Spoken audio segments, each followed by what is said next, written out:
On est en 1920 et la France vient de choisir un nouveau président, Paul Deschanel.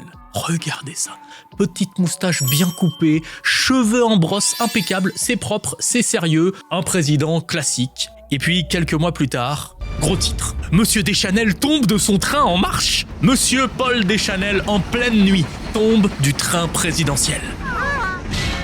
Officiellement, il avait la grippe, il avait trop chaud, il a voulu ouvrir la fenêtre et sorti express du train présidentiel. Imaginez la scène. Et en pleine nuit, paumé entre Beaumont et Montargis, en pyjama, en ayant la grippe, et tu dis au premier cheminot que tu croises « Je suis Paul Deschanel, le président de la République ». J'ai un peu mal au crâne. Non mais, on est en 1920. Y a pas la télé. Les gens, ils savent pas forcément à quoi ressemble le président. Bon courage pour que le mec te croie. Bon, évidemment, il sera pris en charge, bien sûr, mais le mal est fait. L'image publique est brisée et les rumeurs explosent. Paul Deschanel signerait des décrets au nom de Napoléon. Il grimperait aux arbres. Il pêcherait des carpes à 5h du matin. Et il aurait même reçu un ambassadeur simplement vêtu du grand cordon de la Légion d'honneur.